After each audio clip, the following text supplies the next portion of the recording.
Welcome to the Egg Whisperer Show, a program exclusively designed to promote reproductive health awareness and discuss fertility preservation options. Here is your host, the Harvard-educated fertility specialist, Dr. Aimee. She's known as the Egg Whisperer. Fertility expert Dr. Aimee, and you have yet another success story just launched by an East Bay fertility doctor.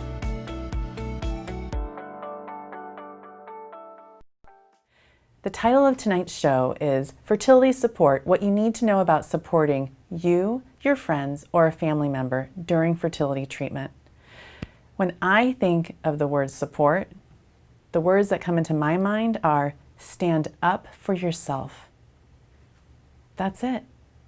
How do you stand up for yourself when you're going through something that's so tough? That's what you're going to learn today. And if you're going through a fertility struggle, send this show to your friends and family. Share it with them because I hope they'll learn something from listening and watching so that maybe they can support you in the way that Dr. Aimee wants them to support you. So here we go. How to get support for yourself. Before I go through my list of things, I want to teach you the one word I want you to repeat after me. Are you ready? No. Yeah, it's as simple as that. No. Hey, want to go to my baby shower? No. I know that sounds really mean. But how are you going to support yourself and stand up for yourself if you're just going to agree to things and do things that you really don't want to do? About once a week, maybe twice, maybe 3 times, I get patients who reach out to me and say, I have a baby shower, I really don't want to go. I'm like, don't go, just say no. If you're a patient of mine, you'll hear me say that the only baby shower I want you to go to is your own. That's not mean. Men don't do things that they don't want to do. They don't go to baby showers if they don't want to. They just don't. So use the word no. If something doesn't feel right or comfortable and just not something that you want to be a part of socially, say no. Here we go. How to support yourself. Break the ice with people you know well and let them know what kind of support you'd like from them. Do you want to talk about treatments? Do you wish you had someone to support you in a specific way, and what would that be? Really think about this. Do you want to talk about your treatment? And what kind of support do you want from your friends? And verbalize that. Tell people they cannot read your mind. To get what you need, you will often have to ask for it and be specific. Trust me when I say family and friends want to support you. They do, they love you. They want to see you be really happy. So you have to tell them what would be helpful for them to do. You can also tell them what you don't want. And if you know me, there's one thing that I don't want anyone to do, and that's to use the word relax and just chill. Because I am far from a relaxed person. There's no amount of relaxing that you can tell me to do that I'm going to do it. But asking me questions like, what can I do to help you? How can I support you? What do you need? That makes me feel relaxed. It makes me feel supported. It makes me feel like someone's really looking out for me. So if you're watching this show, I hope that these tips are going to help you. So here's another thing that you can do to support yourself. It's okay to tell someone you don't want to talk about the topic if now is not the right time. And here's what I mean. You're at a social gathering, it's a holiday, and someone goes up to you, maybe your mother-in-law, and says, so, when are you guys gonna have kids? Here's what you do. Are you ready? When you ask me that question, dear mother-in-law, it makes me feel like you really want to learn more about my vagina. And say, I just don't feel comfortable talking about my vagina or your son's penis in front of you. No, of course you're not going to say that. But in a way, you certainly can. You can just say, you know what, I just don't feel like talking about that kind of personal stuff in front of you. Now's not the right time. Or just say, we've really been thinking about it. Thank you for asking. Hey, what did you guys do, last summer? Are you guys planning on any trips? So you can certainly change the subject, but I don't want these situations to be awkward or emotionally harmful for you, when you feel like someone's hurt your feelings. Like, I don't want that to happen. So you can certainly use my vagina trick and see if that works. And I can tell you that they'll never ask you anything again about fertility. So if that's what you want, just do the vagina penis trick, and I promise you it will totally work. Okay. I skipped over that one too quickly. So here's a third thing that you can do to support yourself. Pick the group of people you share your journey with based on who will be supportive and there for you in a way that feels good to you. Don't share it with your judgy mean girlfriends. Share your decision to choose fertility treatment with people who are supportive, right? Like, make sure that the people that you're going to share your journey with aren't going to be those friends that are going to talk about you behind your back and be really mean. And we all know, like, there are people that are like that, and not everyone is going to be supportive and kind, but we all know who Snow White is in the crowd. We all know who's going to be nice and listen as you're trying to get support through this really, really difficult time. Here's a fourth thing to support yourself. Create a safety bubble for yourself. You don't have to tell everyone, and especially not a nosy aunt or a judgmental step-grandmother. This is your story, and you get to share who you welcome into it. It's really up to you. You have the control. Of course, there will always be a few people who can't help but overshare or ask personal questions, and it's okay to sidestep that kind of drama. Remember the word no and vagina. I'm just trying to be funny. My mom literally told me this weekend that I'm not the funny sister. Yeah, she has two daughters, and I'm not the funny one. So I'm really trying to overcompensate for things from my childhood that I clearly have not come to, overcome. Number 5, to support yourself is certainly build your team. You hear me talking about the fertility team all the time. Find a therapist that you really trust and can talk to. Be sure to get exercise and eat healthy. Look for a fertility acupuncturist and get activity, and certainly practicing mindfulness and meditation can certainly help. Don't just look at a meditation app. Participate. Really learn how to deep breathe.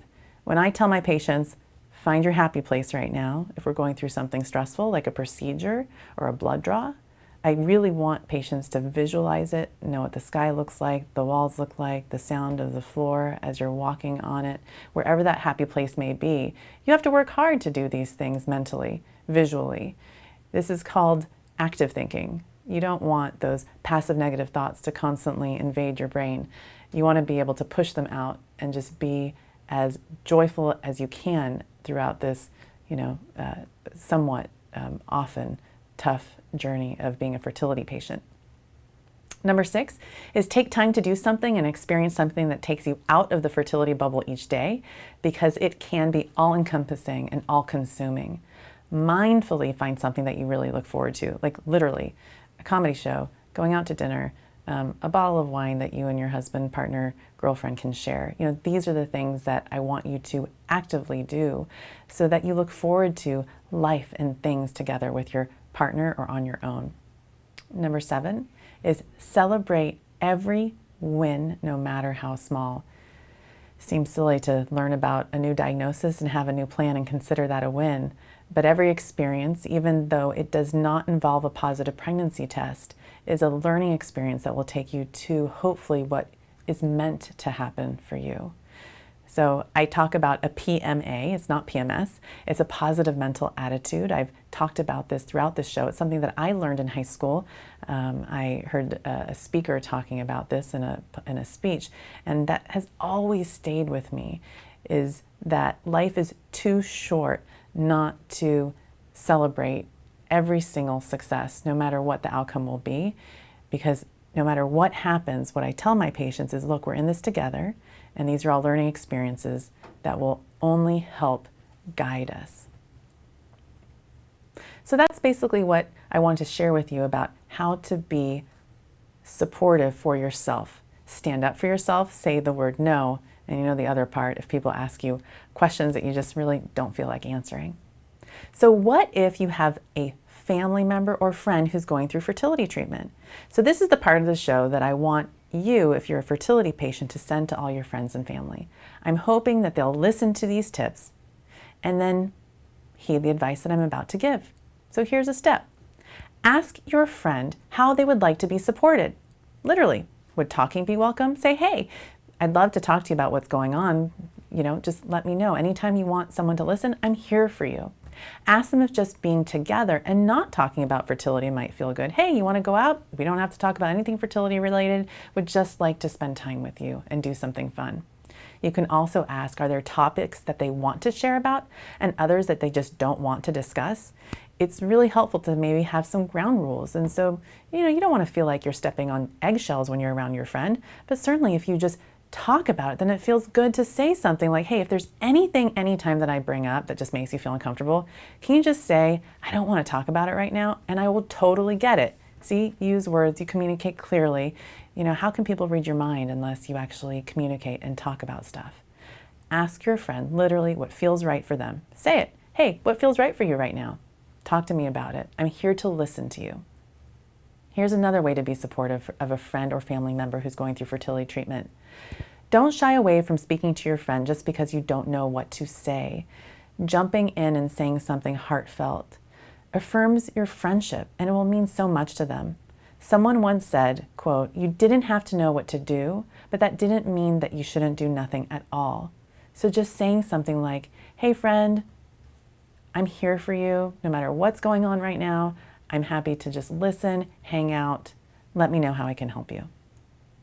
Here's a third tip. Come at the situation from a place of being curious.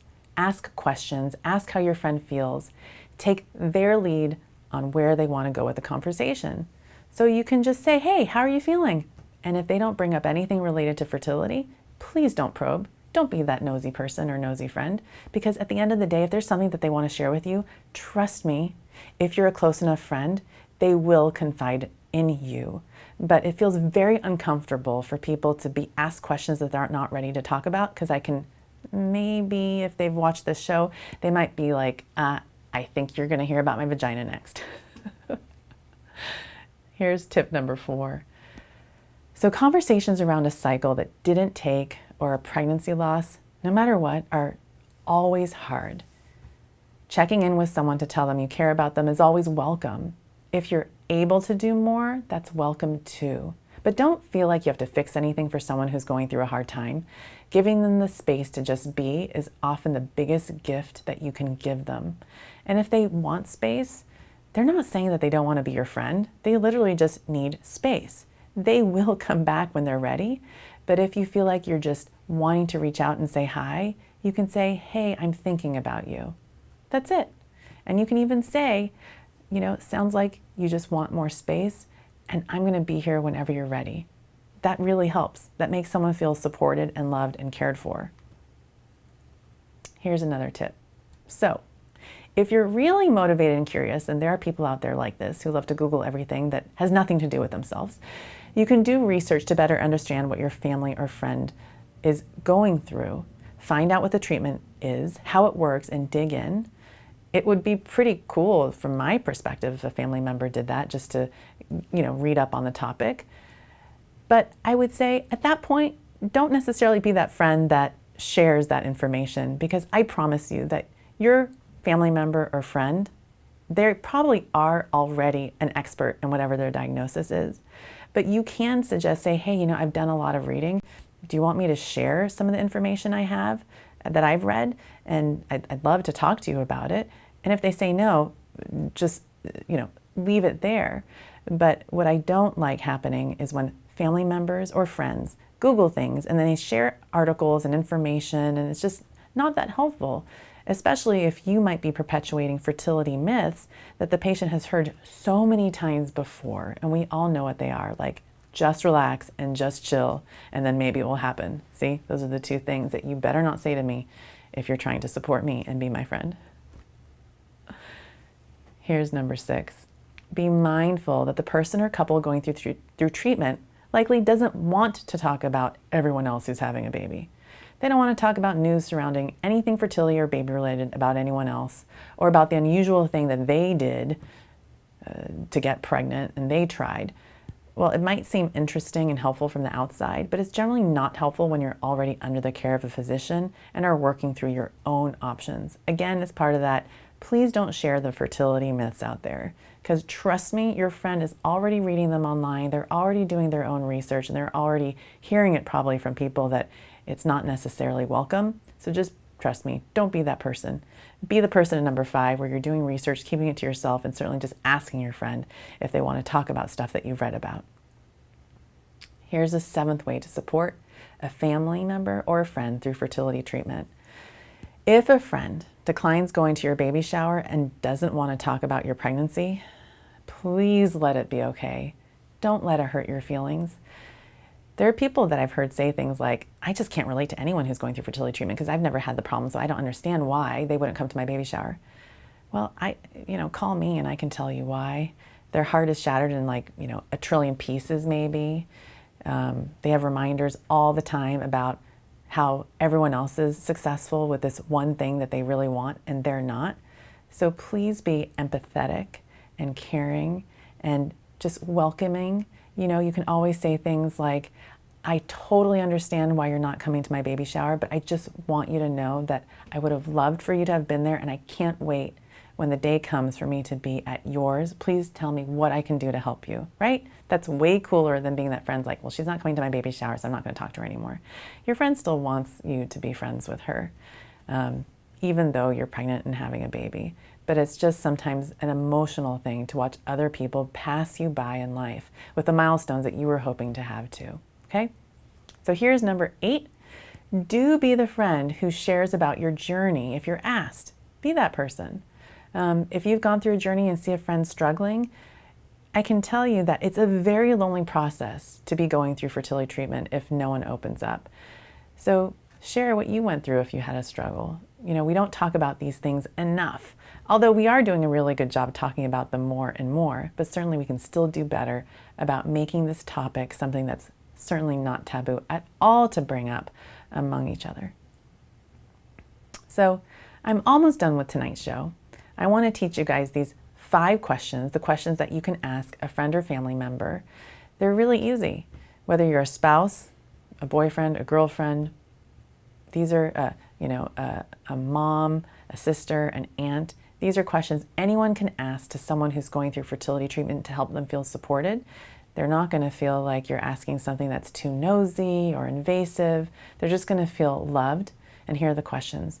What can I do for you? What do you need? How can I help? Can I bring you anything? Can I come with you? Right? I mean, how hard is that?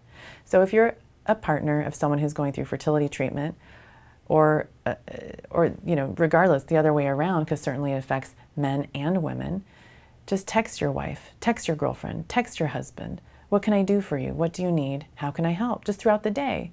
Hey, what do you want for dinner? What can I get for you? What kind of, what's your what are you feeling like tonight? How can I help you get ready for work tomorrow? Or what do you have going on in the week? What can we do to make life as easy on each other as possible and find joy in each and every day as much as we can? So I'm hoping that those 5 questions will help. It's hard, you have to kind of think about these things and practice them and really actively do them in your everyday life. And then you'll just see the support that your partner is going to feel. And, it's a lot better than saying you just need to relax or just chill out and offering that kind of advice. But finding a way to help that person relax and chill out without using those words will certainly be very welcomed by that person. So I want to end this show on this bit of advice that came from a very, very wise patient of mine. I hope that this is going to be incredibly helpful for everyone listening. And here it goes. The best thing to do as you're going through a fertility struggle is not get offended during this time. Fertility awareness is a newer topic for people, and we have to be accepting of people's lack of knowledge about how to ask us about what is going on. If someone asks us a question in a way that triggers our emotions, we should step back and realize that they don't mean to offend. They just need to feel confident in their intuition about how to approach a touchy topic. This process is a way to bring people together, teach others, and bring new life into this world. So on that note, I just want to say thank you for watching tonight's show. I hope you enjoyed it. I hope you'll tune in next week. And I certainly want everyone to get the support that they need to stand up for themselves and certainly find a way to make this journey as joyful as possible. And if you're a patient of mine, you'll see a sign in my office at the front desk that says, "Find joy in the journey." Thank you guys for watching tonight. Go Ducks. Welcome to the Egg Whisperer Show, a program exclusively designed to promote reproductive health awareness and discuss fertility preservation options. Here is your host, the Harvard-educated fertility specialist, Dr. Aimee. She's known as the Egg Whisperer. Fertility expert Dr. Aimee, and you have yet another success story Just launched by an East Bay fertility doctor.